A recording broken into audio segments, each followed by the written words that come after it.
Potentially a severe weather outbreak today. Not for me. We did have a little bit of severe weather, but that's about it. But we are going to look at storm reports. We are going to look at the outlooks currently and the current mesoscale discussions. So if you're in any of these areas, just take precautions. So at first, we're going to look at the storm reports because I feel like that is probably. They got rid of a lot of the tornado reports, and I really don't know why. So, I guess we can't look at the storm reports, but we can look at the severe weather reports. Non-thunderstorm wind gust 73 miles per hour in Montana. Non-thunderstorm wind gust 81 miles per hour in Glacier Park, Montana.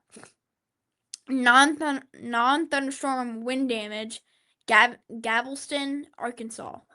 And we had hail, very strong gusts, and we even had snow in parts of the country.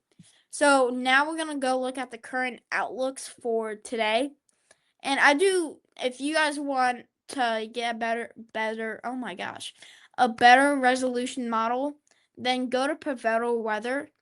But always come back to Weather Authority Kid Meteorologist because I'm not saying I'm the best, but I'm pretty good.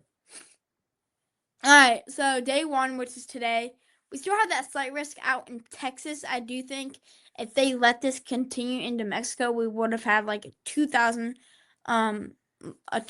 mile long severe weather risk from Mexico to Canada, which is a long time. If we go to the category tornado, the tornado risk is pretty much over. No tornadoes tonight. So if you are worried about that tornado risk, you can easily go to bed stress free.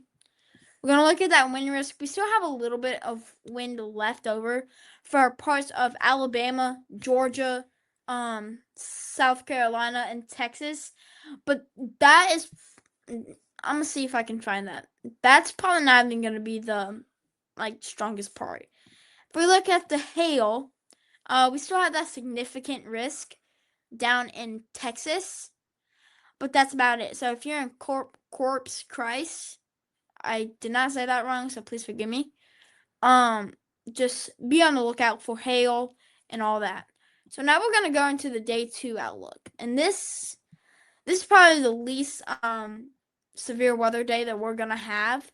Don't mind that Columbus thing right there. I just messed up right there. Well, it's technically the radar I'm using right now, so I guess it's why that. But we do have a marginal risk for North Carolina and parts of Virginia and even parts of South Carolina. The category is no tornado risk in this, which is really good, so don't worry about tornadoes. It is still a non-zero threat, which means there could be a few very, very brief spin-ups. Like you could see it touch the ground and then just go back up immediately. We look at the wind risk, we do have a 5% risk for that. And then hail, we do have another 5% risk for that. And that's pretty much it. We are going to look at the excessive rainfall because this could be a rainfall event. But if you take a notice, the rainfall is not anywhere near that severe weather. The severe weather risk at all.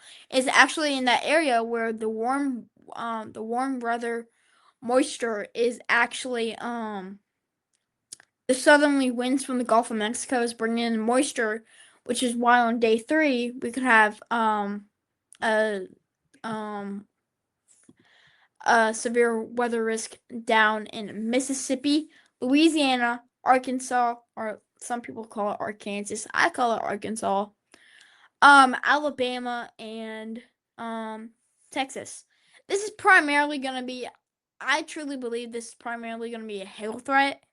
I'll keep you guys updated tomorrow, but this is also going to have excessive rainfall. So Mississippi, so if you're in northeast Mississippi or southwest Mississippi, be on the lookout for flash flooding warnings and all that. Take those serious. I was on the National Weather Service site a couple days ago, and I saw something that says "turn around and don't drown." So I really appreciate if you turn around and don't drown, because that's probably your best information right there. If we go to the day 4 outlook, we do have a 15% wind we do have a 15% risk. We are back. No, I'm just kidding. I was just messing with y'all.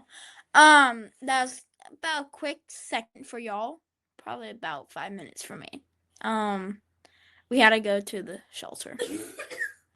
But looking at these outlooks still, I do believe that day 5 is probably the most interesting day because we have a severe weather setup from Texas to Maine. No, not even Maine. What is that one state? Oh my gosh, I need to know geography. I'm exposing myself.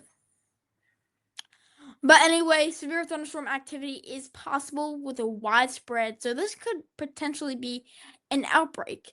Given it is still uncertain where it is like set in stone going to be, but this is going to be a severe weather, potentially even an outbreak.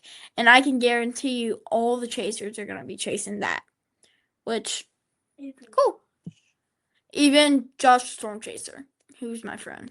Yeah. I'm friends with Storm Chaser. Day 6, really nothing. Day 7, really nothing. Day 8, nothing. So that it looks like National Weather Service only does a day 6 outlook if they know for certain something is going on. So now we're going to look at the current warnings in place. Severe thunderstorm warning in Texas. That should be ready to expire in 20 minutes. Okay, and we do have a severe thunderstorm warning for Texas as well. Again, flash flood for Mississippi, which is Hines, Madison, and Rankin. Flash flood for Adams and Jefferson, and flash flood for Louisiana and Mississippi. Mississippi, East Flint, Louisiana, West Flint, Louisiana, and Wilkins, Mississippi. I'll keep y'all updated, but anyways, Weather Authority, Ken Meteorologist, signing off for now. See you later.